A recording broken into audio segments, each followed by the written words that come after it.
Mengawali jejak langka di tahun 2025, bagaimana Gaikindo melihat prospek penjualan kendaraan di tahun 2025 ini? Ya, beberapa kenaikan pajak ya. Kita masih harus tetap menjaga optimisme. Kalau kita yang nggak optimis, siapa lagi yang mau jaga optimisme? Ya. Ada banyak hal yang bisa kita jadikan alasan rasional bahwa kita harusnya tetap optimis bisa mencapai 1 juta. Walaupun tahun ini kita kemarin harus mengkoreksi yang tadinya 1,1 juta, kita harus turunkan menjadi 850.000. Mudah-mudahan tercapai, angkanya belum selesai nih. Kemudian kalau dilihat lagi pertumbuhan ekonomi kita itu diperkirakan, diproyeksikan sekitar 5%. Di antara negara G20, 5% nggak jelek-jelek amat kan, itu cukup baik. Jadi itu menjadi salah satu alasan kita. Kemudian kalau kita lihat lagi dari datanya Gaikindo, semenjak 2013 kita itu sudah memproduksi dan menjual rata-rata setiap tahunnya 1,1-1,2 juta unit mobil. Bahkan memang sempat turun di tahun 2020 karena pandemi ya.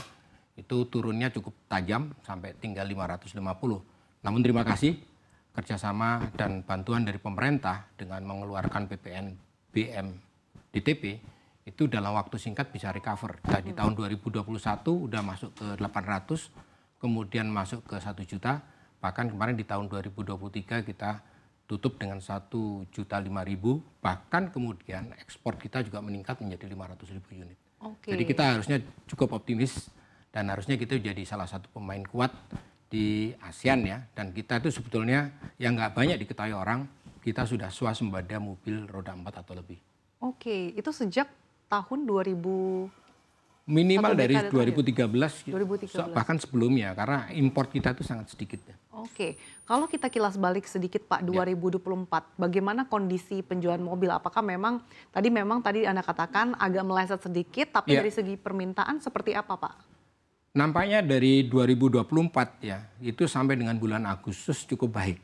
Namun kemudian ada beberapa kebijakan sifatnya global yang kemudian mendorong pemberian kredit itu diperketat. Ya. Dengan pembelian kredit itu diperketat, 80% orang beli mobil itu pakai kredit. Maka penjualannya juga turun, di samping faktor-faktor lain yang mungkin berpengaruh. Itu kondisinya seperti itu. Di tahun 2025 seperti apa Anda melihat mungkin tantangan-tantangan apakah memang masih akan berlanjut meskipun PPNDTP ini masih akan berlanjut? PPNBM ya. Ya. PPNBM itu realita ya. Memang seperti itu. Kemudian PPN yang 12% ya. Nah, untuk kendaraan-kendaraan yang harganya 300 juta ini yang di bawah 300 juta itu banyak peminatnya. Oke, paling banyak peminatnya ya Pak? Ya, banyak peminatnya. Yang di atas itu ya mereka lain lagi kelasnya. Tapi dengan naiknya PPN yang 12% itu kalau dijatuhkan kemudian mereka kan belinya kredit.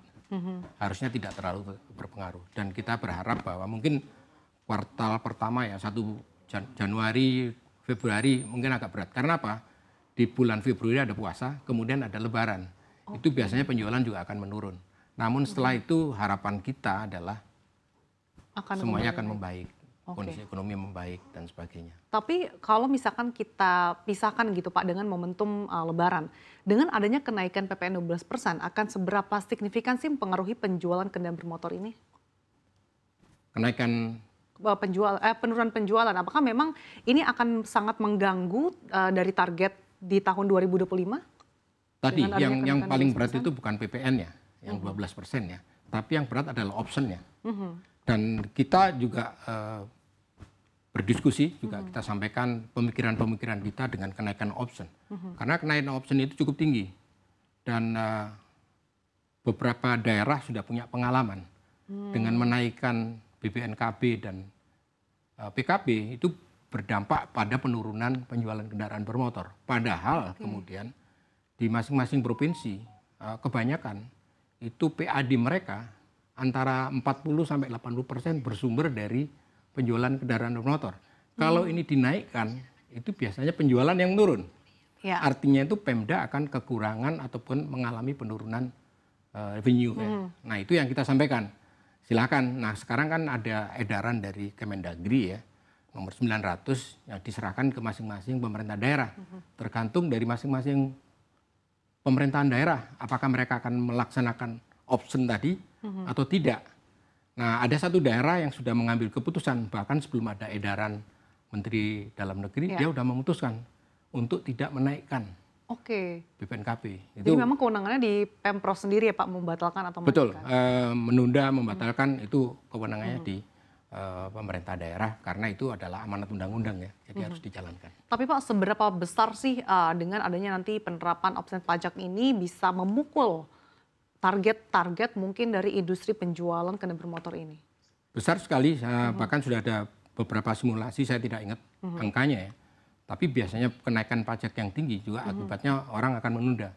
Tanpa itu saja, itu kan kemarin kita juga mengalami penurunan penjualan karena mungkin daya beli juga yang dikatakan menurun ya. Oke. Sebetulnya bukan daya beli menurun, tapi bisa jadi karena pilihannya berbeda.